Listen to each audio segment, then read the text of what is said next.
Number one Ibble Dibble here. Hello friends, welcome to round 3 of the Narcissist games. This video delves a little more deeply into H&M's fear of rejection and constant anxiety. These are elements of the narcissist's headspace that are less apparent in specific examples, but demonstrated extremely clearly by the exposition Harry and Meghan themselves provide. This is not the final installment of this series. There will definitely be a round 4, possibly a round 5. In this video, I'll try to use examples from episode 4 by way of review, but put your favorite, most egregious examples in the comments below. Sign 11, fear of rejection and ridicule. The narcissist's entire life is motivated and energized by fear. You wouldn't initially pick this out as a sign of a narcissist, though, because most narcissists' fears are deeply buried and repressed. They're constantly afraid of being ridiculed, rejected, or wrong. They may have fears about germs, about losing all their money, about being emotionally or physically attacked, about being seen as bad or inadequate, or about being abandoned. This makes it difficult and sometimes impossible for the narcissist to trust anyone else. In fact, the closer your relationship becomes, the less they will trust you.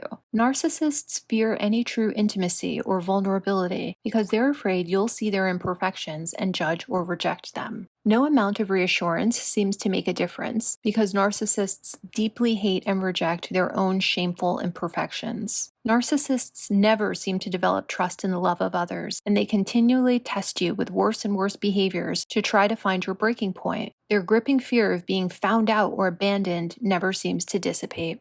For me, the ultimate example of their fear of rejection is Meghan's insistence on the palace protecting her from negative press. Being utterly egocentric, narcissists experience insults, whatever the sense or source, as wounds. No matter how hard I tried, no matter how good I was, no matter what I did, they were still going to find a way to destroy me.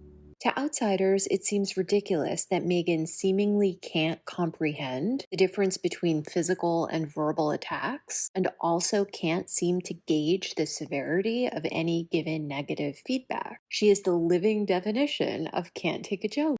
And I realized that I wasn't just being thrown to the wolves, I was being fed to the wolves. But to narcissists like her, even scruples or questions about her ruin her day, trigger all of her anxieties, leave her unable to focus on anything else, throw her into agonies of self-pity and validation seeking. It's on the level of what the rest of us feel when, say, we lose our wallet. Over and over, Meghan insists that the palace protect her from non-attacks. And instead of working with Meghan to come up with some coping strategies for her to feel better more of the time, Harry joins her in this folie à deux. My job is to keep my family safe by the nature of being born into this position and with everything else that comes with it and the level of hate that has been stirred up in the last 3 years, especially against my wife and my son. I'm genuinely concerned for the safety of my family.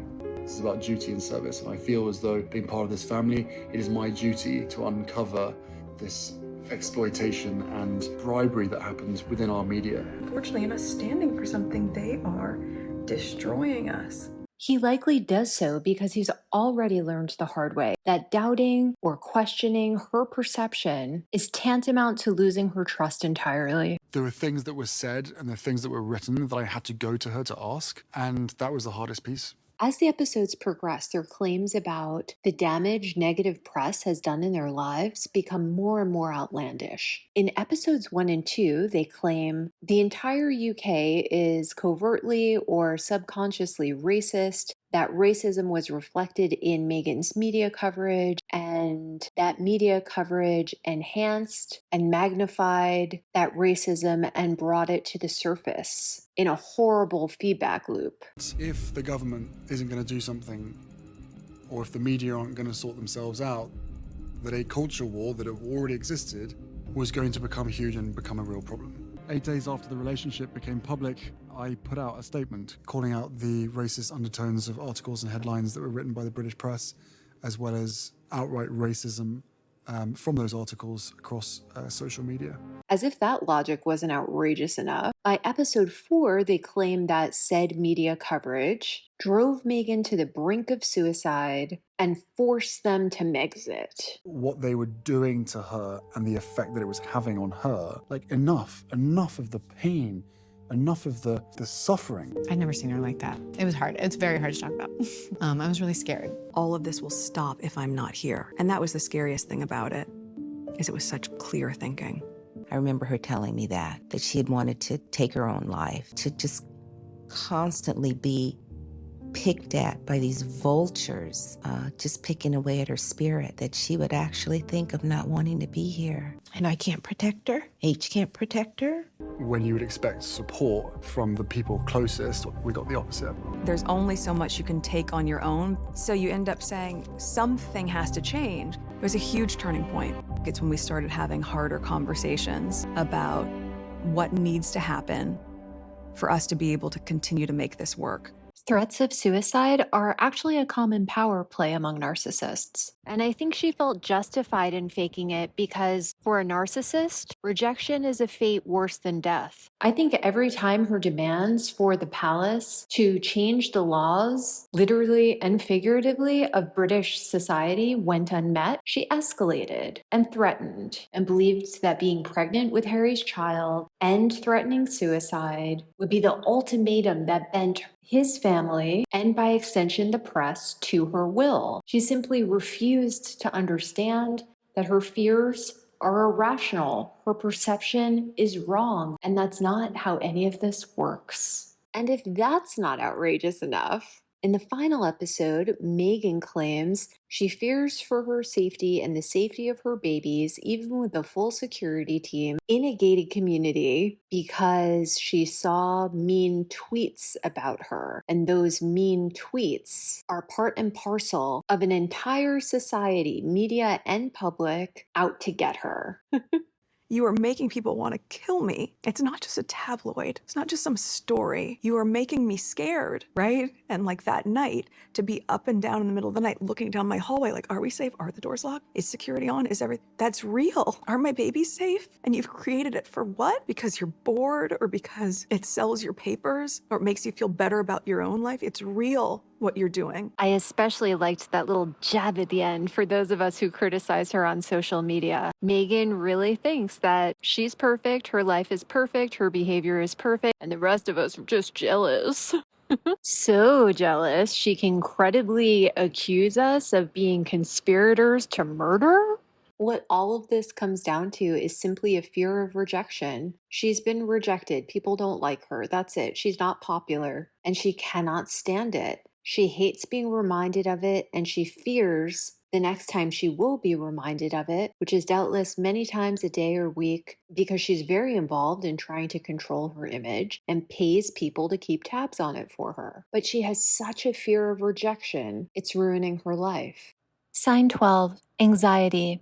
Anxiety is an ongoing, vague feeling that something bad is happening or about to happen. Some narcissists show their anxiety by talking constantly about the doom that is about to happen, while some hide and repress their anxiety. But most narcissists project their anxiety onto their closest loved ones, accusing them of being negative, unsupportive, mentally ill, not putting them first, not responding to their needs, or being selfish. All this is designed to transfer anxiety to the loved one in an attempt to not feel it themselves. As you feel worse and worse, the narcissist feels better and better. In fact, they feel stronger and more superior as you feel your anxiety and depression grow. Throughout the series, Meghan and Harry both exhibit an undue amount of anxiety around the royal family.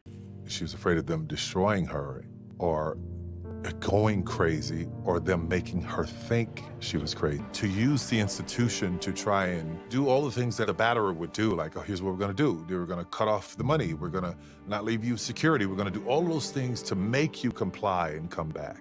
We were there for 6 weeks and no one knew. My family still thought I was in Canada. We talked about the phenomenon of splitting in the last round of the Narcissist game, and they have done so in the most extreme way, linguistically. They repeatedly pit the firm against the family as if they're not the very same. The firm is just the family plus staff, but Meghan and Harry conveniently avoid demonizing the family by insulting the institution. Institutional gaslighting that happens is extraordinary.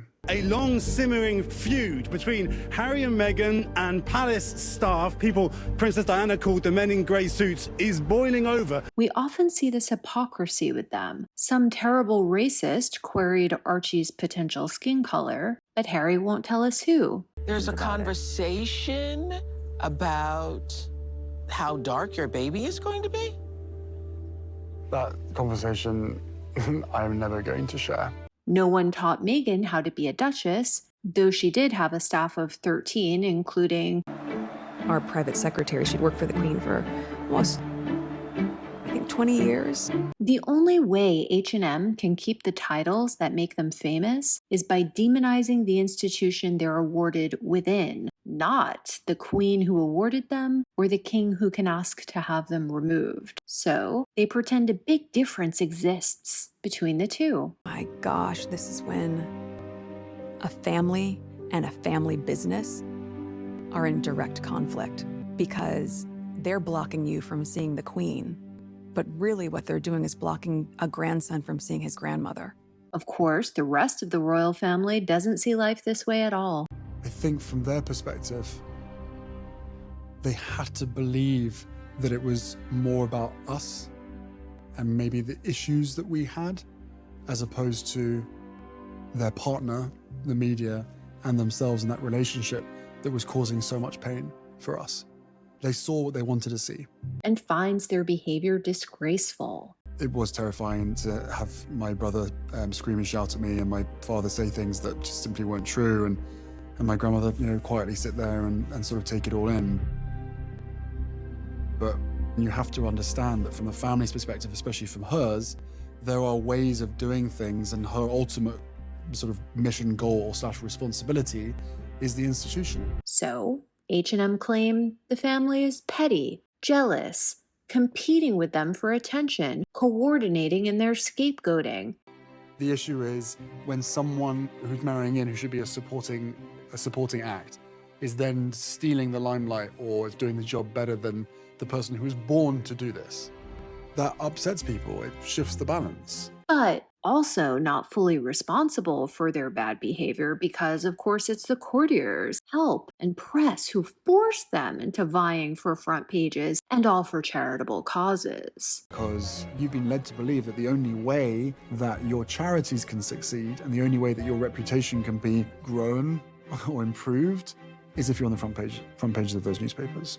And on the front page of the Telegraph, Meghan. I went, oh my God.